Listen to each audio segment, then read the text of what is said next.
नमस्कार, SBT news में आपका स्वागत है। पेश है 23 अप्रैल रविवार सुबह 6:15 राजस्थान की बड़ी खबरें। राजस्थान के सीएम अशोक गहलोत ने किसानों को बड़ी राहत प्रदान की है।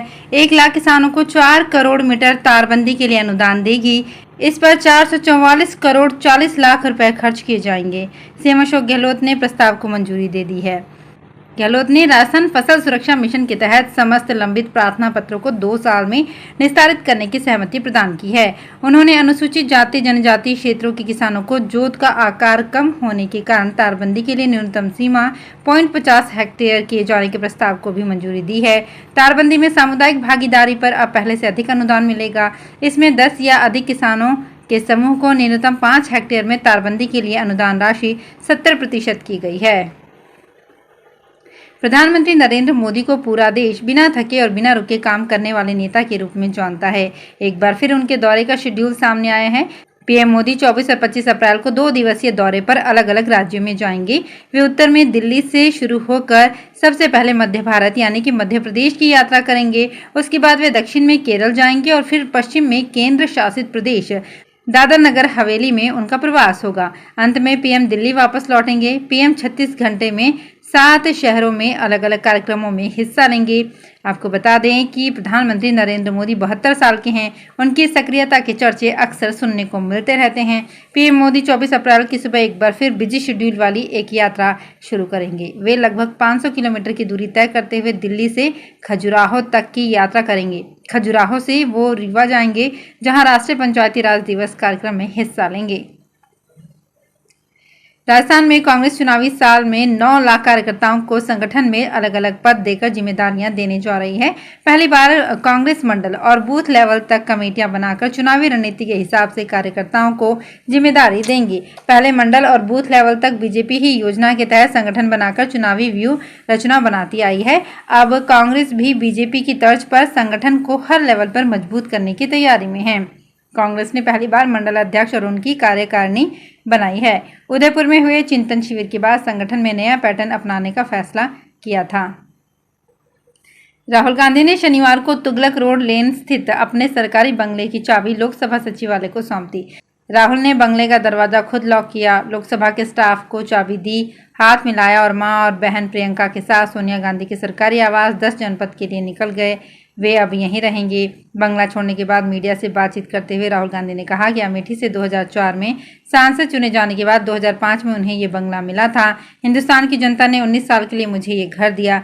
मैं उनको धन्यवाद देना चाहता हूँ। मैंने सच बोलने की कीमत चुकाई है। मैं सच बोलने के लिए कोई भी कीमत चुकाने को तैयार हूँ। राजस्थान भाजपा के साथ साथ कांग्रेस भी चुनावी मोड पर आ गई है। पार्टी ने प्रदेश संगठन को मजबूती देने के लिए 3 सह प्रभारियों की घोषणा की है। काजी निजामुद्दीन के अलावा अमृता धवन और वीरेंद्र सिंह राठौड़ को सह प्रभारी बनाया गया है। इसमें काजी निजामुद्दीन पहले राजस्थान में पार्टी के सह प्रभारी रह चुके हैं। तीनों को प्रभारी सुखजिंदर सिंह रंधावा के साथ अटैच किया गया है। वहीं पूर्व में राजस्थान के सह प्रभारी रहे तरुण कुमार को AICC सचिव पद से हटाया गया है। राजस्थान लोक सेवा आयोग की वरिष्ठ अध्यापक भर्ती परीक्षा 2022 पेपर लीक को लेकर एक बड़ा खुलासा हुआ है। लोक सेवा आयोग का सदस्य बाबूलाल कटारा ने 6 पेपर सेट चोरी किए थे। ये सेट समूह A और B के भी हो सकते हैं। कटारा के 6 सेट पेपर चोरी करने के कारण अब इस परीक्षा में बैठे सभी परीक्षार्थियों पर खतरा मंडराने लगा है। कटारा ने इन पेपर्स सेट की चोरी खुद की थी। ऐसा माना जा रहा है कि जिस समूह की परीक्षा पहले हो गई थी उसका भी पेपर लीक हो गया था। इसमें A और B समूह की परीक्षा शांतिपूर्ण हुई थी। अगर ऐसा हुआ तो सामान्य ज्ञान की परीक्षा देने वाले 7,86,000 परीक्षार्थियों को ये एक झटका होगा। ऐसे में दोनों अन्य समूहों की भी दोबारा परीक्षा हो सकती है।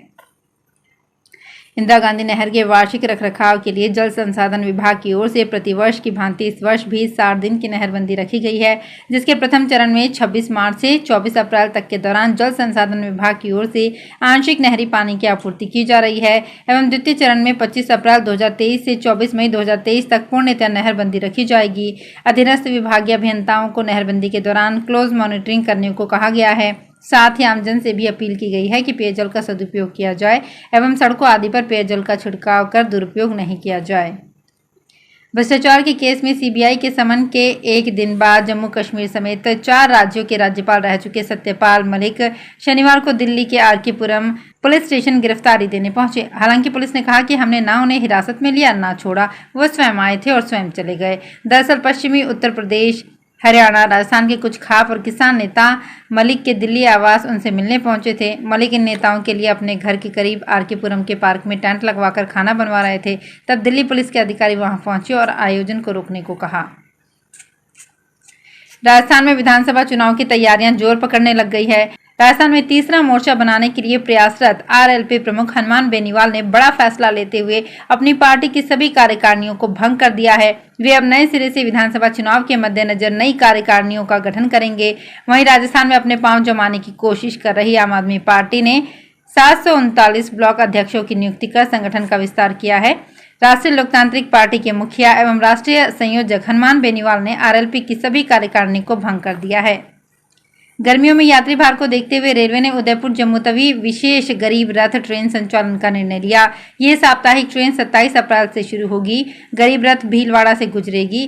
रेलवे अधिकारियों के मुताबिक गाड़ी संख्या 04656 जम्मू तवी उदयपुर सिटी गरीब रथ साप्ताहिक स्पेशल 27 अप्रैल से 29 जून तक चलेगी। ट्रेन के 10 ट्रिप होंगे। जम्मू तवी से हर गुरुवार को सुबह 5:45 पर ट्रेन रवाना होगी।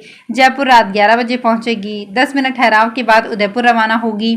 भीलवाड़ा शुक्रवार सुबह 4:15 बजे और उदयपुर 7:30 बजे पहुंचेगी। इसी तरह गाड़ी संख्या 04655 उदयपुर सिटी जम्मू तवी गरीब रथ साप्ताहिक स्पेशल 28 अप्रैल से 30 जून के बीच चलेगी। इसके भी 10 ट्रिप होंगे। मुख्यमंत्री के अजमेर दौरे में सियासी रंग भी नजर आए। जहां मंच पर खेल मंत्री अशोक चंद्रा सीएम के नजदीक दिखाई दिए, वहीं कई कांग्रेसियों को पुलिस ने हेलीपैड पर जाने से रोक दिया। इसको लेकर कांग्रेसियों की पुलिस अफसरों से बहस भी हुई। हालांकि गहलोत ने लौटते वक्त कांग्रेसियों से मुलाकात की। कांग्रेसी गहलोत का स्वागत करने हेलीपैड पर पहुंचे।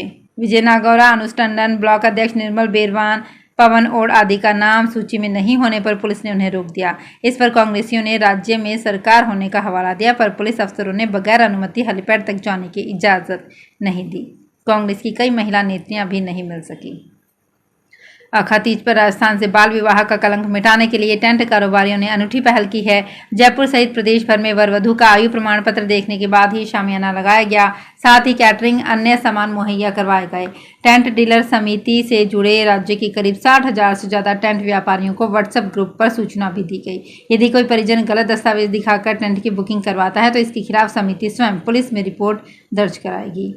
जानकी नवमी, पीपल पूर्णिमा, रामनवमी, देवशयन एकादशी व देवउठनी एकादशी, फुलेरा दूज जैसे बड़े सावे ऐसे होते हैं जिसमें ग्रामीण क्षेत्रों में बड़ी संख्या में बाल विवाह होते हैं।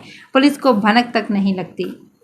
टोंक जिले में 34,000 दुग्ध उत्पादकों को टोंक जिला दुग्ध उत्पादक सहकारी समिति लिमिटेड टोंक सीधा रोजगार उपलब्ध करा रही है। वित्तीय वर्ष 2022-23 में टोंक सरस डेयरी में 1,92,87,317 लीटर दूध खरीदा गया, जो पिछले साल से 10,61,980 लीटर अधिक की खरीद की गई, जो एक बड़ी उपलब्धि है। इतना ही नहीं, पिछले वर्ष की तुलना में एक साल में सरस दूध की बिक्री में भी 31,45,762 लीटर दूध की बिक्री अधिक हुई है। इस साल टोंक जिले ही नहीं प्रदेश भर में सुकाल होगा। प्रदेश में खुशहाली आएगी और फसलें भी अच्छी होंगी। इसका संकेत मिला है अक्षय तृतीया पर नटवाड़ा स्थित बद्रीनाथ मंदिर के शिखर पर फहराए गए ध्वजा पर चिड़िया बैठने से। परंपरा के अनुसार आज से शुरू हुए 3 दिवसीय वार्षिक मेले के दौरान मंदिर के शिखर पर चढ़ाई गई ध्वजा पर आधा घंटा में ही चिड़िया बैठ गई। इसके साथ ही लोग खुशी से झूम उठे और भगवान बद्रीनाथ के जयकारे लगाने लगे।